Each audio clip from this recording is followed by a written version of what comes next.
Good morning everyone. तो आज हमारी इंग्लिश की फ़र्स्ट क्लास है जिसमें हम इंग्लिश ग्रामर के कोर्स को कंप्लीट करेंगे। ये क्लासेस जो हैं वो आपकी बेसिक टू एडवांस रहने वाली हैं, यानी कि अगर आपने इससे पहले इंग्लिश को पढ़ा है तो भी अच्छी बात है और नहीं पढ़ा तो कोई बात नहीं, हम इसमें वो सारी चीज़ों को कवर करेंगे जो हमारे एग्ज़ाम को क्रैक करने के लिए बहुत ज़रूरी होती हैं। ठीक है, तो क्लास को स्टार्ट करने से पहले मैं आपको अपना नाम बता दूं। तो मेरा नाम है काजल। ठीक है, तो चलो करते हैं अब क्लास को स्टार्ट। तो आज हम पढ़ने वाले हैं फंडामेंटल ऑफ इंग्लिश को। यहाँ से आपके क्वेश्चन मोस्टली नहीं पूछे जाते हैं, पर हमारा ये जानना बहुत ज़रूरी हो जाता है क्योंकि किसी भी चीज़ को समझने से पहले हमें उसका बेस जानना बहुत ज़रूरी होता है। ठीक है, तो आज हम इस चीज़ को कवर करेंगे, उसके बाद हम नेक्स्ट चीज़ों पर जाएंगे। तो अब करते हैं क्लास को स्टार्ट। फ्रेज़। अब फ्रेज़ एक्चुअल में होता क्या है, तो पहले मैं यहाँ पर 2 सेंटेंस लिखती हूँ। तो फर्स्ट हम सेंटेंस लेते हैं रियली स्लो। वेट, यहाँ मैं 1 मिनट लिख दूँ स्लो। ओके, नेक्स्ट हम लेते हैं after a long time. After a long time. हाँ, तो यहाँ आपके 2 सेंटेंस लिखे हुए हैं। अब आपको इनको पढ़ना है। ठीक है, अब पढ़ने के बाद क्या आपको इसका कोई मीनिंग समझ में आ रहा है? जैसे यहाँ लिखा हुआ है रियली स्लो। अब एक्चुअल में रियली स्लो है क्या, क्या चीज़ स्लो है, हमें कुछ पता है नहीं ना। वहीं after a long time, after a long time what, नहीं पता हमें, क्योंकि एग्जैक्ट हमें मीनिंग उसका नहीं समझ आ रहा कि कहना क्या चाहता है वो। तो फ्रेज़ एक्चुअल में यही होता है। अब हम अपने स्लाइड पर वापस चलते हैं। तो हाँ, phrase is the group of words. इसका कोई मीनिंग नहीं होता और ना ही इसका कोई सेंस निकल के आता है। वहीं इसमें सब्जेक्ट या वर्ब जो है वो आपकी यूज़ नहीं की जाती है। ठीक है, तो फ्रेज़ एक्चुअल में यही चीज़ होती है। अब नेक्स्ट है क्लॉज। ये जो है वो बिल्कुल अपोजिट होता है फ्रेज़ का, क्योंकि इसमें सेंटेंस का हमें मीनिंग एग्जैक्टली मिलता है और सब्जेक्ट और वर्ब जो है वो इसमें यूज़ की जाती हैं। ठीक है, जैसे यहाँ पर 2 सेंटेंस लिखे थे, Madhav is dancing and she is looking pretty today. ठीक है, तो इसमें हमें मीनिंग एग्जैक्टली पता चल रहा है और इसमें सब्जेक्ट भी है और वर्ब भी है। जैसे माधव जो है वो सब्जेक्ट है, इज़ जो है वो वर्ब है। ओके, ऐसे ही नेक्स्ट सेंटेंस में शी हमारा सब्जेक्ट हो जाएगा और इज़ जो है वो हमारी वर्ब हो जाएगी। ठीक है, अब चलते हैं आगे। अब क्लॉज भी आपके 2 टाइप के होते हैं, इंडिपेंडेंट एंड डिपेंडेंट। ठीक है, अब इंडिपेंडेंट और डिपेंडेंट होता क्या है, चलो इसे जानते हैं। अब इसे समझाने के लिए मैं यहाँ पे 2 सेंटेंस यूज़ करती हूँ। वेट, तो फर्स्ट है I was working. Wait, I was, इस साइड क्या हो रहा है, वर्किंग वर्किंग। नेक्स्ट है हमारा if he comes I will go. Okay, if he comes I will go. Okay, तो यहाँ 2 सेंटेंस लिखे हुए हैं। फर्स्ट सेंटेंस जो है वो है आई वॉज वर्किंग। ठीक है, अब आपको इसको पढ़ने के बाद मीनिंग समझ आ गया है एक ही बारी में। आई वॉज वर्किंग, मैं काम कर रहा था। ठीक है, और वहीं जब हम सेकंड को पढ़ेंगे if he comes I will गो, यानी कि अगर वो आएगा तो मैं जाऊँगा। तो आपको सेंटेंस पूरा करने के लिए दूसरे वाले सेंटेंस पे डिपेंड होना पड़ रहा है, तो यही होता है डिपेंडेंट। तो सेकंड वाला जो है वो हमारा डिपेंडेंट क्लॉज कहलाएगा और फर्स्ट वाला इंडिपेंडेंट। ये यहाँ पर लिखा भी हुआ है, an independent clause is like a complete sentence and its not dependent on any other clause, ठीक है। एग्जाम्पल हो गए हमारे I was working, next I ate lunch, ठीक है। फिर है डिपेंडेंट क्लॉज। डिपेंडेंट क्लॉज मैंने आपको वैसे समझा ही दिया है, यानी कि अगर डिपेंडेंट क्लॉज है कुछ तो वो इंडिपेंडेंट क्लॉज पर डिपेंड ही रहेगा, ठीक है। और हाँ, एक चीज़ और, डिपेंडेंट क्लॉज जो है वो मोस्टली स्टार्ट जो है वो वाइल, इफ़ और अनलेस से ही स्टार्ट होते हैं, ठीक है। आई होप आप समझ गए होंगे। तो बढ़ते हैं आगे अब, ठीक है। नेक्स्ट है सेंटेंस। तो sentence is a group of words which make complete sense, ठीक है। तो सेंटेंस देखो कुछ भी नहीं है, ये बस नॉर्मल सी चीज़ है जिसमें मतलब अगर कोई का सेंटेंस होगा तो वो हमें कंप्लीट सेंस देगा, यानी कि हम जब उसे पढ़ेंगे तो हमें उसका मीनिंग एग्जैक्टली पता चल जाएगा वो एक्चुअल में कहना क्या चाहते हैं, ठीक है। अब इम्पॉर्टेंट चीज़ ये है कि सब्जेक्ट आई मीन सेंटेंस बनने के लिए किसी भी सेंटेंस में सब्जेक्ट और वर्ब का होना बहुत ही कंपलसरी होता है, ठीक है। आई होप आप समझ गए होंगे, ठीक है। तो कुछ भी अलग नहीं है इसमें, हमें एग्जैक्टली मीनिंग समझ आएगा कि कहना क्या चाहता है, ठीक है। तो आगे बढ़ते हैं। नेक्स्ट है सब्जेक्ट।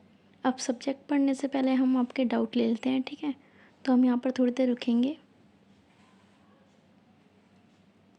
देखो अगर किसी का डाउट है तो वो कमेंट में कर दो, और अगर नहीं हो किसी को डाउट तो हम आगे बढ़ सकते हैं, ठीक है। तो कमेंट में बता देना। नहीं तुषार, फ्रेज में ना तो सब्जेक्ट होगा और ना ही वर्ब होगी, ठीक है। हाँ और आपको उसको पढ़ने के बाद कोई आपको वहाँ पर एग्जैक्ट मीनिंग भी उसका समझ नहीं आएगा, ठीक है। और किसी का डाउट है तो बता दीजिए। ओके महक, अगर आपको डिपेंडेंट क्लॉज में डिफ़िकल्टी हो रही है तो कोई नहीं, मैं एक और बार समझा देती हूँ, ठीक है। वेट, सेंटेंस के थ्रू जानते हैं, ठीक है। तो मैं यहाँ पे एक सेंटेंस लिखती हूँ। If you work hard you will get success, ठीक है। इफ़ यू वर्क हार्ड, ठीक है, हार्ड यू विल गेट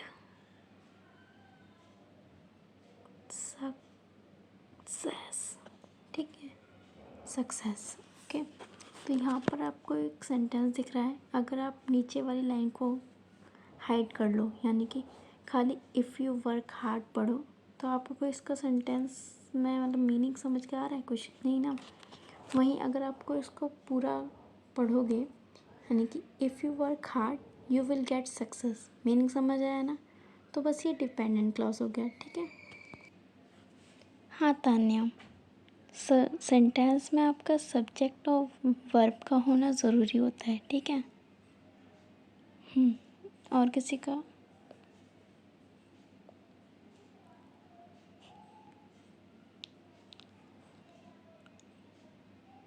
नहीं नहीं।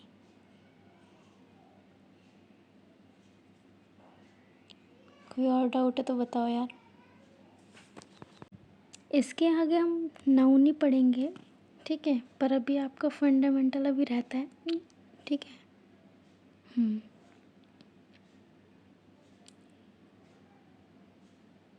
तो किसी का डाउट नहीं है क्या? फिर आगे बढ़ें अब।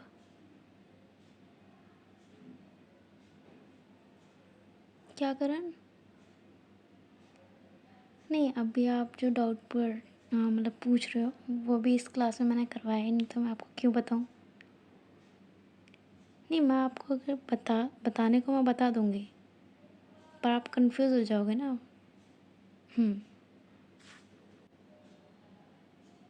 नहीं, पॉलिटी की क्लासेस जो आपकी हैं वो ट्यूसडे, थर्सडे और सैटरडे को होती हैं। नहीं, टाइमिंग वही है, 9 AM।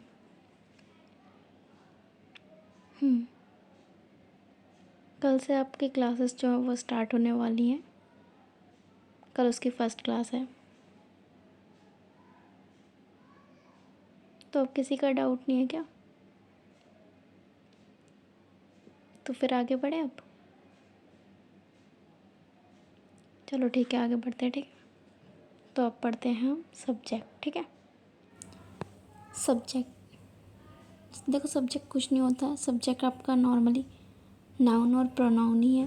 ठीक है, पर डूअर जो होता है उसे सब्जेक्ट कहते हैं, यानी कि जो कार्य कर रहा होता है वो सब्जेक्ट कहलाता है।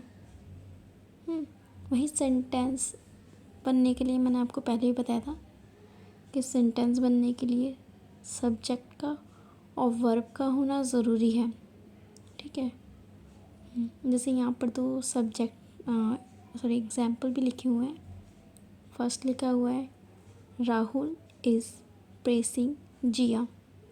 वही नेक्स्ट सेंटेंस में हमारा लिखा है Sonam is a brave girl. ठीक है, अब देखो राहुल जो हो गया वो हमारे यहाँ पर सब्जेक्ट हो गया, वहीं सोनम जो है वो भी हमारी सब्जेक्ट हो गई, और इज़ जो है हमारी वो वर्ब हो गई।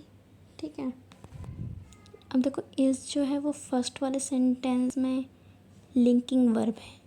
ठीक है, वहीं प्रेजिंग जो हो गया वो है हमारी मेन वर्ब। वहीं जो नीचे वाला सेंटेंस है उसमें इज़ जो है वो हमारी मेन वर्ब है। अब देखो मेन वर्ब क्या होता है और लिंकिंग वर्ब क्या होता है, हेल्पिंग वर्ब क्या होता है, ये हम जब आगे वर्ब पढ़ेंगे तो उसमें आप जानेंगे ही, पर मैं यहाँ पे आपको थोड़ा सा बता दूँ इसके बारे में। तो देखो लिंकिंग वर्ब कुछ नहीं है। ठीक है, लिंकिंग वर्ब से बहुत ही ईजी है, मैं आपको 1 मिनट में बता दूँगी। तो देखो जब हेल्पिंग वर्ब जो है वो मेन वर्ब की तरह यूज़ होती है तो उसे लिंकिंग वर्ब कहा जाता है। ठीक है, अब इस जो है वो यहाँ पर मेन वर्ब हो गया क्योंकि नीचे वाले सेंटेंस में कोई मेन वर्ब आई नहीं है। ठीक है, ऊपर वाले में आई है, तो इसीलिए जो प्रेजिंग है वो मेन वर्ब हो गया और इस जो है वो लिंकिंग वर्ब हो गया। ठीक है, अब जानते हैं ऑब्जेक्ट क्या होता है। तो ऑब्जेक्ट आपका रिसीवर कहलाता है, जो कार्य जिसके ऊपर कार्य हो रहा होता है। ठीक है, नाउन और प्रोनाउन ही होता है ऑब्जेक्ट भी। ठीक है, ऑब्जेक्ट से पहले हमेशा वर्ब यूज़ की जाती है, और अगर आपको अगर नाउन या प्रोनाउन का कभी पता लगाना है तो आप हु, व्हाट, हु या हुम लगा के क्वेश्चन पूछते हैं, और इनका जो आंसर मिलता है वो आपका नाउन या प्रोनाउन कहलाता है। जैसे कि she is beautiful, who is beautiful, she. ठीक है, तो ये आपका प्रोनाउन हो गया। वहीं हम बोलें Madhav is good, who is good, Madhav, तो वो हो गया नाउन। ठीक है, नाउन वो भी कौन सा, प्रॉपर नाउन। ठीक है, एग्जाम्पल आपके दे रखे हैं the manager complete his work. Next है शी टोल्ड मी। ठीक है, हाँ आपका यहाँ पर एक पॉइंट और है, वो 1 मिनट मैं दूसरी स्लाइड पे ऐड कर लेती हूँ, वेट। तो देखो फर्स्ट चीज़ तो मैंने आपको बता दी कि ऑब्जेक्ट से पहले हमेशा वर्ब आएगी। ठीक है, 1 मिनट में यहाँ पे लिख देती हूँ, प्लस ऑब्जेक्ट, और ऑब्जेक्ट से पहले हमेशा वर्ब आएगी। ठीक है, नेक्स्ट है कि अगर प्रपोजिशन कभी भी आपके सेंटेंस में है तो हमेशा उसके बाद जो है वो आपको ऑब्जेक्ट आएगा। ठीक है, ऑब्जेक्ट आएगा। ठीक है, तो इन दोनों चीज़ों का आप माइंड में रखना क्योंकि ये बहुत आगे जाके काम आने वाली है हमारे। आई होप आपको यह समझ आ गया होगा। हाँ, क्या प्रिया? नहीं, हाँ मैंने आपको वही तो बता रही हूँ मैं कि ऑब्जेक्ट से पहले आपको हमेशा वर्ब यूज़ की जाएगी ऑब्जेक्ट से पहले, और प्रीपोजिशन के बाद हमेशा आपके ऑब्जेक्ट यूज़ होगा। अगर इसमें तो किसी को डाउट नहीं है ना कोई? नहीं होगा। ठीक है, तो अब जानते हैं आगे। ठीक है, ठीक है, तो अब जानते हैं सब्जेक्ट कॉम्प्लीमेंट क्या होता है। देखो, सब्जेक्ट कॉम्प्लीमेंट वैसे तो कुछ नहीं है, नॉर्मल सी चीज़ है जो हमें सब्जेक्ट के बारे में और ज़्यादा इन्फॉर्मेशन देता है, वो हमारा सब्जेक्ट कॉम्प्लीमेंट कहलाता है। और यहाँ पर हम पढ़ भी लेते हैं एक बार। तो subject complement gives extra information about the subject. ठीक है, यहाँ पर दो सब्जेक्ट सेंटेंस भी लिखे हुए हैं। Mayank is a good person. ठीक है, तो देखो अब यहाँ पर मयंक जो है हमारा वो सब्जेक्ट हो गया, वहीं गुड पर्सन, अब गुड पर्सन है कौन, तो मयंक है ना, तो ये सब्जेक्ट कॉम्प्लीमेंट हो गया।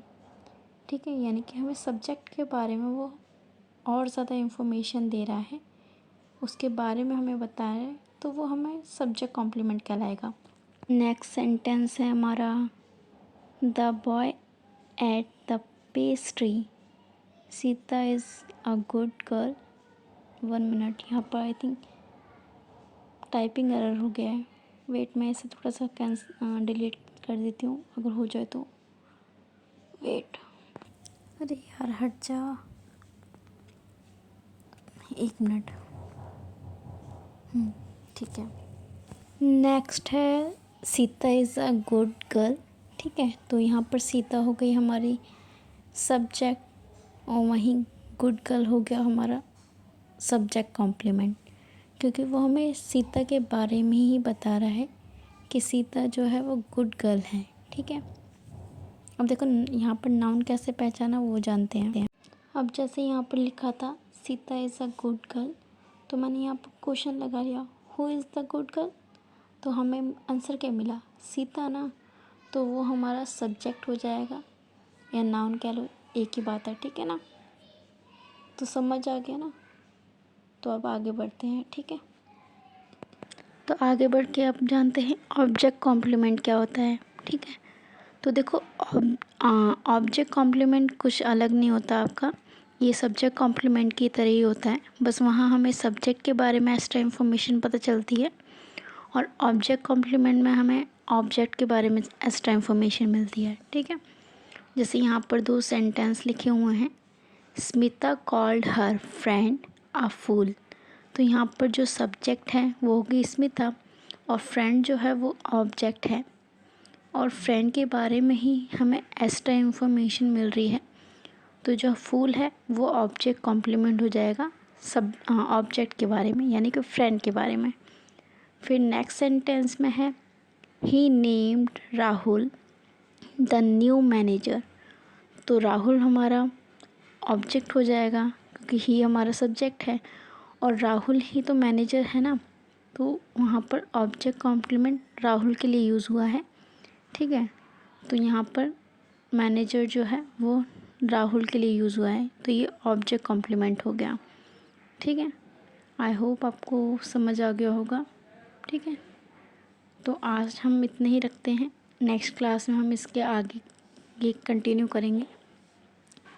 तो चलो अब एक बार प्रीव्यू ले लेते हैं कि हमने आज की क्लास में क्या क्या कवर किया है। ठीक है, 1 मिनट मैं स्लाइड ऐड कर लेती हूँ, वेट। तो देखो हमने जाना फ्रेज़ क्या होता है। ठीक है, फ्रेज़,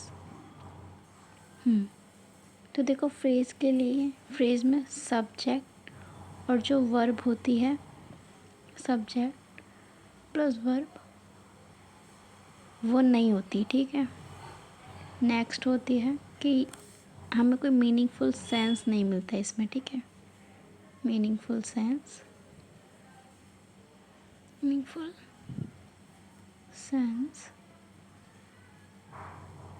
नहीं मिलता। ठीक है, तो फ्रेज़ में यही चीज़ होती है, फ्रेज़ में ना तो आपका मीनिंगफुल सेंस निकलेगा और ना ही सब्जेक्ट और वर्ब यूज़ होगी।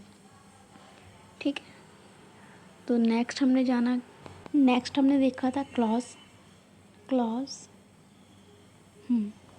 तो देखो क्लॉज में सब्जेक्ट प्लस वर्ब होती है। ठीक है, और इसमें हमें मीनिंगफुल सेंस भी निकल के आता है, मीनिंगफुल सेंस निकल के आता है। ये वैसे ही मैं आपको सिर्फ बता रही हूँ, इससे पहले की स्लाइडों में सब कुछ लिखा मिलेगा आपको, ठीक है। तो यही होता है बस इसमें। आगे फिर हमने देखा था कि क्लॉज भी दो टाइप के होते हैं, ठीक ना। क्लॉज दो टाइप के, इंडिपेंडेंट इंडिपेंडेंट और डिपेंडेंट। देखो आगे की स्लाइड में सब लिखा मिलेगा, तो यहाँ पे समझना है तो कोई बात नहीं, ठीक है। तो इंडिपेंडेंट में अब क्या होता है देखो, हाँ, इंडिपेंडेंट जो क्लॉज होता है वो डिपेंडेंट क्लॉज पर डिपेंड नहीं करता है, ठीक है। और जो डिपेंडेंट क्लॉज होता है वो इंडिपेंडेंट क्लॉज पर डिपेंड करेगा। यहाँ पर लिख भी देते हैं, एक मिनट।